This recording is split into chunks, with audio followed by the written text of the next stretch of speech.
এই দেশে ভয় কাদের দিয়ে? নাস্তিকদের দিয়ে। নাস্তিকদের দিয়ে ভয় নেই, ভয় হচ্ছে ধার্মিকদের দিয়ে। এনি টাইম আল্লাহু আকবার বলে মানুষ খুন করতে পারে, এনি টাইম জয় শ্রীরাম বলে মানুষ হত্যা করতে পারে। আমার প্রতিবাদ কোন জায়গায়? ধর্ম নিয়ে না, ধর্ম দ্বারা যে হিংসা করা হচ্ছে সেই হিংসা নিয়ে। এটুকু বোঝা লাগবে ভাই, আমি ধর্মের শত্রু না। আমাদের দেশে যারা ধর্মের মাধ্যমে হিংসাকে ছড়াচ্ছে, শুধুমাত্র আমি তাদের থেকে সাবধান থাকতে বলি। আপনাদের চিনুন, কার কাছে বাচ্চাকে এগিয়ে দেবেন, কার কাছে গিয়ে আপনি বসবেন, টাইম বিতাবেন, চিনতে শিখুন না। কেউ বলে দিয়েছে তবে আপনি শুনছেন। ভগবান গৌতম বুদ্ধা তিনি বলেছেন, আমি বলছি বলে তোমরা করো না। আমিও বলি, অনেকে আমার অন্ধভক্ত হয়ে গেছে। দীনকৃষ্ণ ঠাকুর যা বলবে আমরা তাই করব। না বাবা, তুমি এমন করো না, তুমি আমার কথা শোনো, আর 5 জনের কথাও শোনো। ঈশ্বর তোমার বিচার বিবেচনা বুদ্ধি দিয়েছে, সেই বিচারের অঙ্কে ভালো করে কষ্টি পাথর দিয়ে ঘষে নাও, কোনটা করা উচিত কোনটা করা উচিত না, আর তুমি সেটাই করো। আমরা আজকের আমাদের যুব সমাজের কি হলো? জয় শ্রীরাম বলে পাগল হচ্ছে। অনেকে আমায় বলে, আপনি জয় শ্রীরাম বলতে পারেন না। না, বলবো না জয় শ্রীরাম, আমি বলবো জয় সীতা রাম। তোমরা কারা ভাই রামের জীবন থেকে সীতাকে বাদ দিলে দিয়ে জয় শ্রীরাম বলছো? এসো না, আমরা একসঙ্গে জয় সীতারাম বলি। আমি তো বিশ্বাস করি সেই অযোধ্যার শ্রীরাম সীতাকে, আমি কোনো পার্টির রামকে বিশ্বাস করি না। এরা কারা ভাই? রামকে রাজনীতিতে টেনে নিয়ে আসলো। ওরা তো বোঝে ভাই, তুমি বোঝো না, তুমি বোঝো না ভাই, তুমি বোঝো না। ওরা তো বোঝে ভাই, তুমি বোঝো না, আমি অযোধ্যাপতি রামকে ভালোবাসি, সীতাপতি রামকে ভালোবাসি, কিন্তু রামের নামের থেকে সীতাকে কেউ বাদ দেবে এটা আমি ভালোবাসি না। আমি কৃষ্ণকে ভালোবাসি, রাধাকে ভালোবাসি, কিন্তু কৃষ্ণের নাম থেকে কেউ রাধাকে বাদ দেবে, রাধার নামের থেকে কৃষ্ণকে কেউ বাদ দেবে এটা আমি ভালোবাসি না। আসুন না ভাই, আমরা সবাই মিলে রাম রাজত্ব গড়ি, যে রাজত্বে আমরা সবাই রাম ভক্ত হয়ে বাস করব, যে রাজত্বে হিংসা থাকবে না, যে রাজত্বে ভ্রাতৃত্ব বোধ থাকবে, যে রাজত্বে মারকাট থাকবে না। মারকাট তো শ্রীলঙ্কায় ছিল, রাম রাজত্বে ছিল না। আসুন না আমরা সেই রাজত্ব একসঙ্গে গড়ি, একে অপরের অন্যের হাত ধরে আমরা শান্তি প্রতিষ্ঠা করি প্রেম সে। ওরা তো জানে ভাই, তুমি জানো না, তুমি জানো না ভাই, তুমি জানো না। ওরা তো জানে ভাই, তুমি জানো না, তুমি জানো না ভাই, তুমি জানো না। তুমি জানো না ভাই, তুমি জানো না, তুমি জানো না ভাই, তুমি জানো না। এই ধর্ম এটা করলি কোন কর্ম? আমার কাছে আছি 16 বছর, একদিন কার কথা শুনলি, তার কথা শুনে তুই আমায় ভুলে গেলি। বল দেখি কে তোর আপন? ধর্ম বলে উঠলে সেই আছে একজন, যত কষ্ট হোক আমি করব তার দর্শন। বাবা বললে যেতে দাও, বাইরে ঘুরতে দাও, বাইরের জগৎকে জানতে দাও। যেদিন বুঝতে পারবে সেদিন আবার ঘরে ফিরে আসবে। প্রভু গুণগান,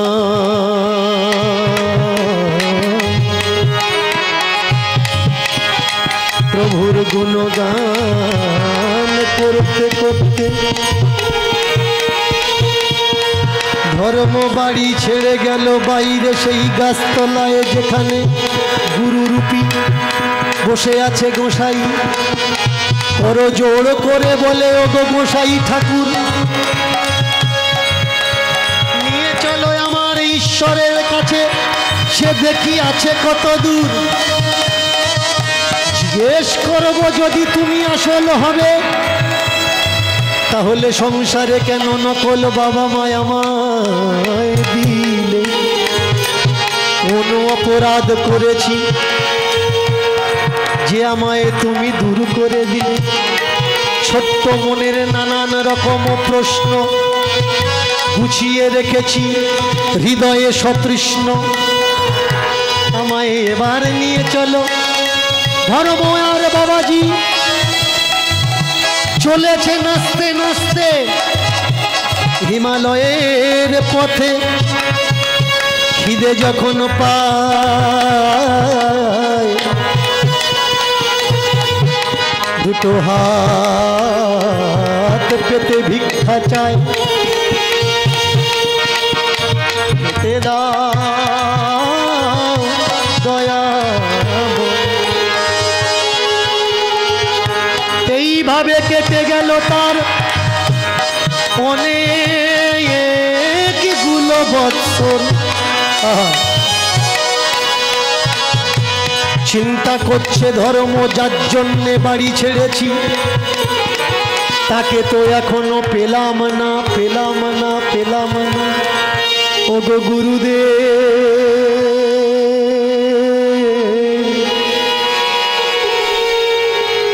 সে কোথায়? নিজেকে প্রশ্ন করুন, সে কোথায়? কেন আমরা তাকে দেখতে পাচ্ছি না? বাড়ি ছেড়েও সবকিছু ত্যাগ দিয়েও কেন কেন আমরা তাকে পাচ্ছি না? গুরুদেবকে প্রশ্ন করলেন। গুরুদেব বলছে, ধর্ম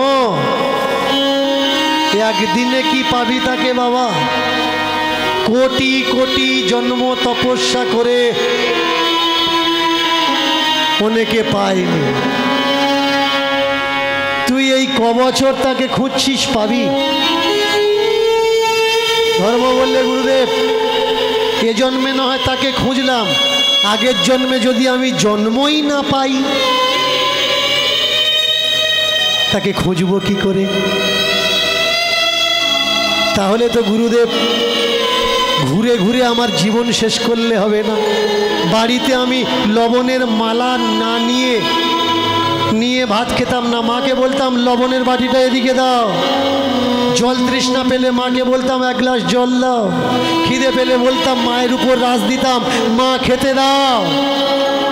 কিন্তু ঈশ্বর খুঁজতে এসে আজকে যে মায়ের কথা বড় মনে পড়ছে।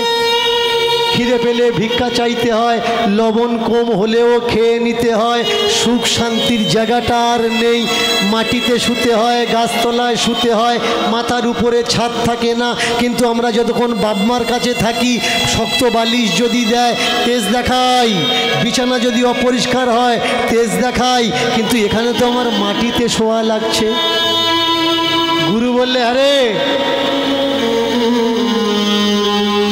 গুরু বিদ্বেষী হচ্ছিস, গুরুর উপরে প্রশ্ন করছিস। আমি বলবো, হ্যাঁ ভাই, প্রশ্ন করতে শেখো। গুরুকে যদি জিজ্ঞাসা না করো, গুরু তোমার উত্তরটা দেবে কি করে? এর জন্য গুরুকে প্রশ্ন করা শেখো।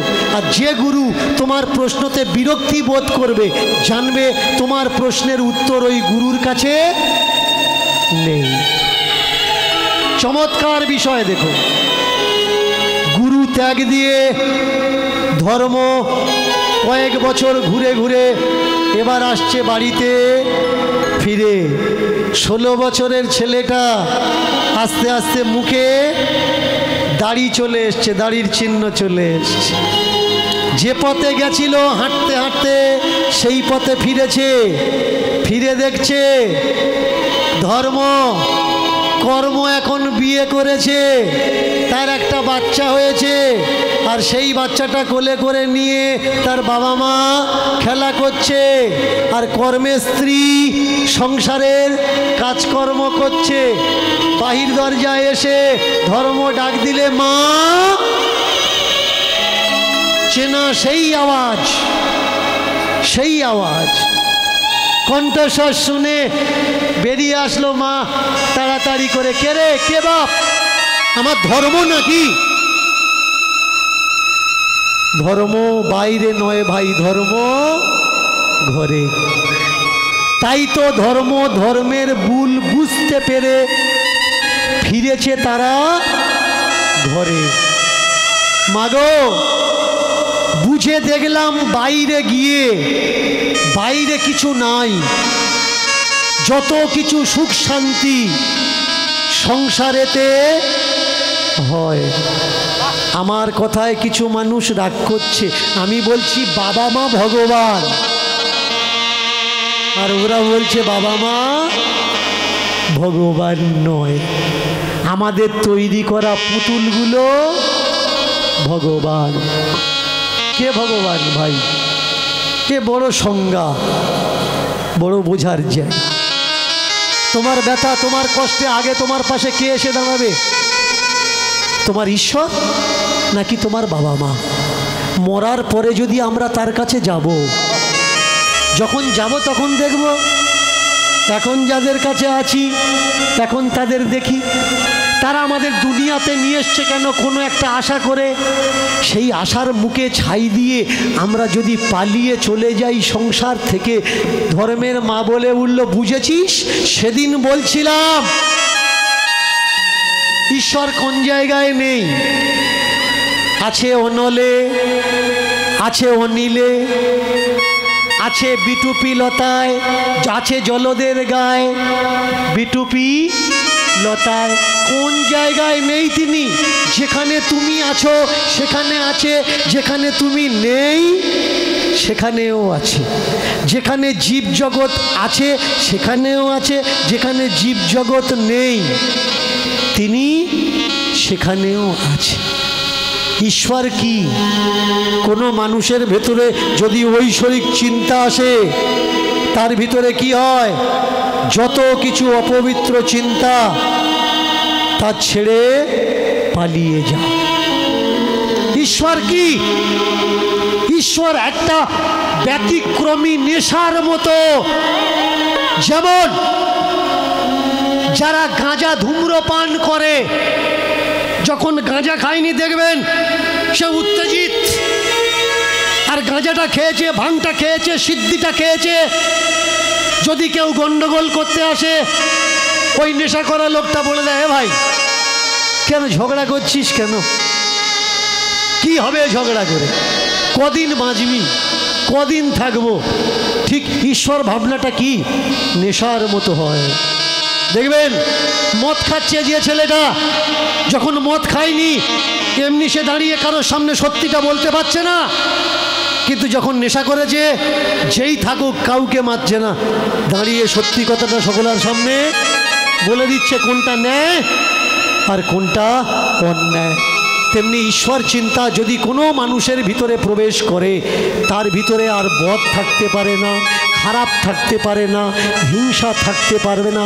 সেই জন্যে আমি আপনাদের বলবো, অবসর সময়ে অবশ্যই নিজের ইষ্ট, নিজের মঙ্গলকে চিন্তা করবেন, নিজের ঈশ্বরের কথা ভাববেন, কারণ ঈশ্বর চিন্তায় থাকলে সংসারের বদ চিন্তা আপনাকে স্পর্শ করবে না। যে যাকে ভালোবাসেন, খাবার তৈরি করছেন, একটু গিয়ে বসেছেন, সেই সময় তার চিন্তা করুন, অসুবিধা কি? কোনো অসুবিধা নেই।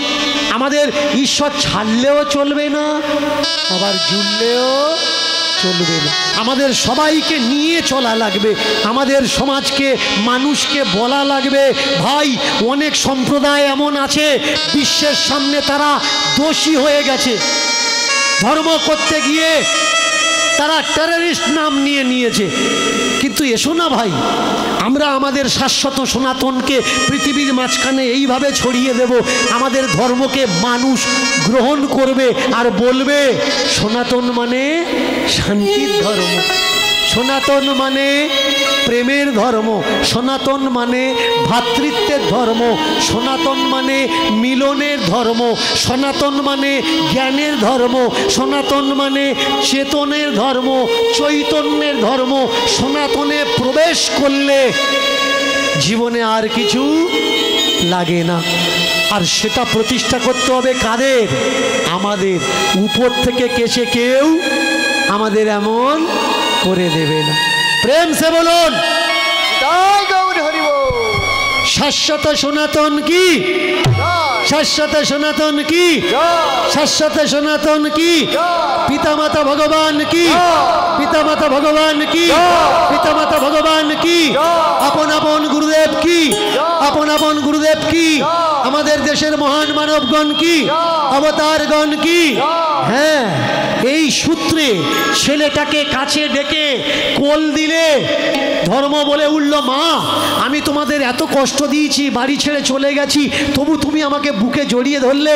মা বলে উঠলে ধর্ম, আমি তো মা রে। ছেলে হাজার অন্যায় করুক সবাই ফেলে দেবে, কিন্তু মা কখনো ফেলতে পারে না। হাজার অন্যায় করুক সমাজের মানুষ ছেড়ে দিতে পারে, কিন্তু বাবা তাকে ছেড়ে দিতে পারে না। তাই আজকের হরি কীর্তন করতে এসে, নাম কীর্তন করতে এসে আপনারা যারা দূর দূর থেকে এসছেন, এই প্রতিজ্ঞা করে যাবেন ভাই যে বাবা মাকে প্রাণে বেঁচে থাকতে কেউ আমরা দুঃখ দেব না। বাবা মা তার চোখে আমরা জল আনাবো না। ভাই তোমার দেওয়া ব্যথা পেয়ে তোমার বাবা মায়ের চোখে যদি জল আসে, তুমি যতই ধার্মিক পুরুষ হও না কেন, ওই পথ তোমার পিছলে যাবে, স্লিপ খাবে। তাই এমন কর্ম আমাদের কখনো করা উচিত নয় যে আমাদের বাবা মা চোখে জল পড়ে। এবার ধর্মকে বুকে নিল মায়ে, ধর্মকে বুকে নিল মায়ে, কর্ম এসে জড়িয়ে ধরল। ধর্ম কর্ম সুন্দর পরিবার এক জায়গাতে দাঁড়িয়ে তারা বুঝতে পারল এই জগতে সনাতনী সত্য, সংসারী সত্য, সংসারই সুখের মূল কারণ। তাই ঈশ্বর যদি পেতে হয় সংসারে থেকে পাও, কর্ম করে সাধনা করো, সেই সাধনাই বড় সাধনা। সংসার ত্যাগ দিয়ে সাধনা করলে সে সাধনা হয় না ভাই, সাধনা সে সাধনা যন্ত্রণা হয়। সারা জীবন কাঁদবে তুমি, সুখ খুঁজে পাবে না। সুখ যে তোমার সংসারেতে একদিন বিচার করে দেখল না। তাই মিলন হলো, মিলন হলো,